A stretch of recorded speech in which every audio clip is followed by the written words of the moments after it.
Compliance Solutions Zeffert & Associates welcomes you to what we call a single-serving training session. This is on a very specific topic relating to affordable housing.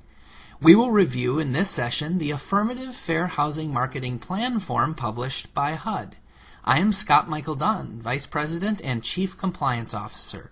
Joining me in just a few minutes today, as usual, will be our Senior Trainer, Joe Henry. Although primarily required for HUD properties, various other affordable housing programs use the Affirmative Fair Housing Marketing Plan as well. For instance, as Joe will mention again in a few minutes, rural development requires that HUD's plan be used. The Home Funds program requires affirmative marketing. Although the exact HUD form is not federally required by the HUD program to accomplish this, many home participating jurisdiction monitors require its use. Also concerned with HUD's plans may be some tax credit properties. Although affirmative marketing and the use of the plan are not an explicit IRS requirement, many state agencies, such as Missouri, require the use of the HUD plan to meet state requirements under their qualified allocation plan. We're going to talk about not just marketing, but affirmative marketing, relating to how a property meets certain legal obligations. On May 1st, 2010, a new affirmative marketing plan form was effective. The remaining section of this training is an updated edition based on the new form, often abbreviated AFHMP. Some of our listeners may be looking at where to get a copy of the plan. Well, it's a HUD form and can be found in Appendix 1 of the HUD Handbook 4350.3, or it can be downloaded off of a HUD website. Its name is Form HUD 935.2a. The attachments to this course contain the most current edition, and participants are encouraged to look at the form as we go along. While developing an affirmative marketing plan, it is important that you start with the most current version of the 935.2a. People familiar with the old plan form will recognize that the new edition includes several new worksheets and references to internet links which more effectively allow for an analysis of affirmative marketing needs. We'll discuss each of these new tools. Once you have a copy, it is important to know what the plan is designed to help you accomplish. What the form represents is a plan establishing how an owner will meet fair housing responsibilities and spells out efforts that will be made not to discriminate based on the 7 federally protected classes. These include race, color, religion, sex, national origin, disability, and familial status. It's supposed to help develop a program of marketing where individuals of both minority and non-minority groups are reached. Although the form first and foremost applies to many HUD-funded projects with more than 4 units, it is used for many other projects as well. Rural development, for instance, requires its use for RD projects with 4 or more units. Home funds also require affirmative marketing, and this form provides the format that many home monitors require. Finally, although it's not an IRS requirement, some state tax credit agencies, such as Missouri, require affirmative marketing plans for tax credit properties. Let's look at some of the ways that the plan helps us to meet affirmative marketing goals. To do this, we will take a tour of the form, starting with parts 1 and 2, which are on page 1 of the form. Part 1 asks for general information about the property. For instance, Block 1A asks for the project's name and address, Block 1B, project, contract number, and Block 1C, the number of units. So far, this is easy to complete, pretty self-explanatory. Block 1D, though, asks for the census tract that the project is located in. The instructions to the form tell us that this may be obtained from the local planning office, community development block grant, consolidation plan, or other official sources, such as the U.S. Census Bureau. Now, in case you want to look up your census block with the Census Bureau, their website is www.census.gov. I noticed that Block 1E asks for the housing market area. This is the area from which a multifamily housing project may reasonably expect to draw a substantial number of its tenants. This blank also allows for an expanded housing market area. This is for when a property's housing marketing area is not diverse in terms of race, color, national origin, religion, sex, disability, or familial status. Then, a larger geographical area than usual for a property may be selected. This may provide additional diversity. In many cases, the town that a property is in may provide a greatly diversified mix of potential residents. However, perhaps the area may be expanded to the county that the property is in, if that provides for more diversity in a town where there is not much demographic variation. Block 1F is to be filled in for cases where the manager is completing the form and not the owner.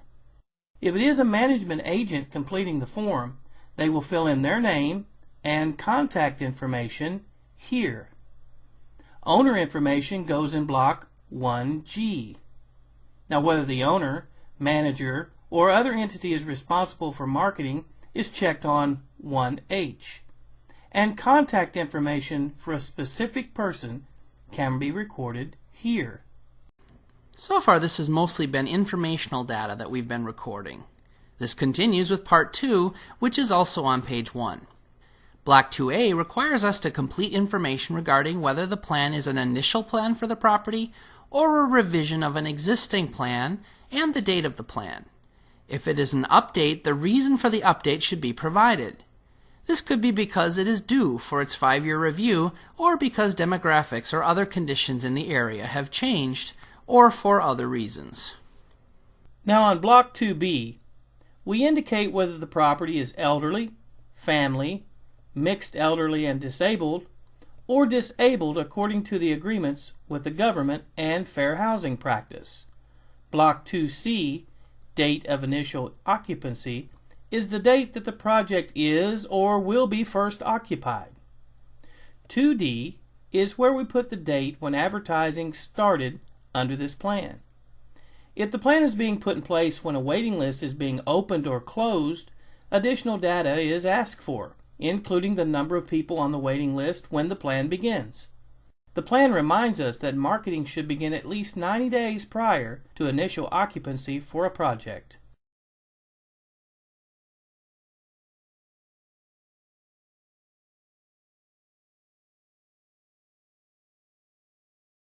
As we mentioned, the main goal of the plan is to ensure special outreach to those who are not likely to apply, using methods best suited to reach very low and low-income persons.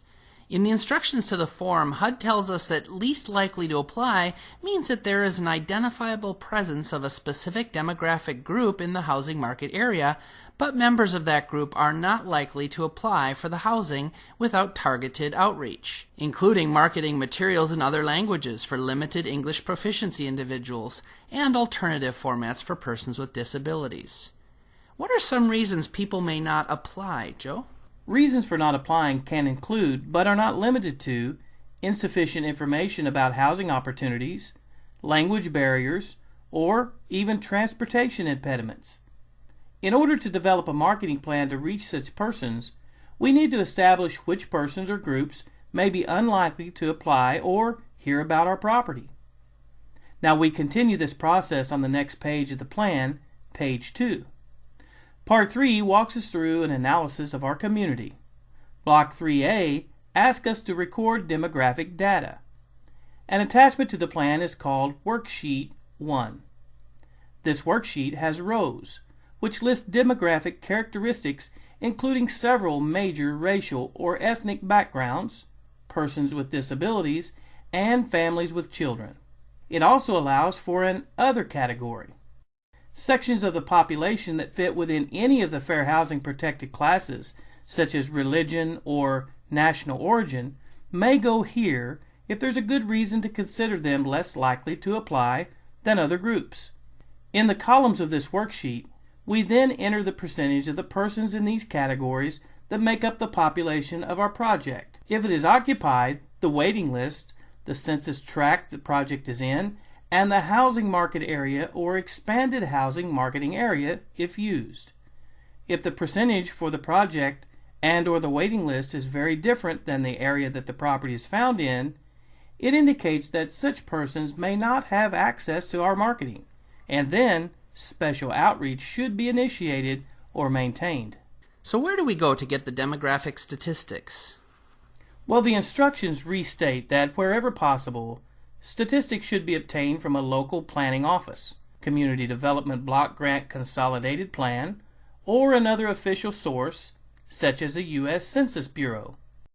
One helpful tool that is provided by this bureau is found on the internet site factfinder.census.gov. When you get to the website, look in the Data Sets link. Under the decennial census area, click Get Data. Choose SF3, then Detailed Tables. At this point, you'll be able to generate data lists from categories that you select, such as the categories found in the rows of Worksheet 1. Very basic overview instructions for using the Census website can be found in the instructions to Worksheet 1 of the Affirmative Marketing Plan form. Links and the arrangement of government websites tend to change over time, so we recommend going to the site and exploring it just a bit. The link is found in the course attachments. Before we move on from Worksheet 1, we need to note that the form reminds us that maps showing both the housing market area and expanded housing marketing area should also be attached to the completed worksheet. Now, Scott Michael, are there any suggestions on where maps can be obtained? Yes, the census website again comes in handy here, as it will produce maps for you of the area that you select. So Worksheet 1 has helped us to identify groups least likely to apply, and these groups are then transferred to Block 3B of the Affirmative Marketing form. Once we have completed Part 3, we've really established who we need to reach out to.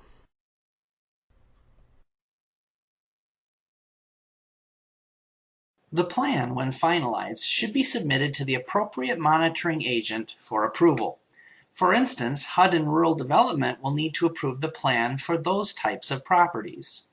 Home and tax credit allocators will approve for those programs. Now, the approved plan should be posted in a prominent location.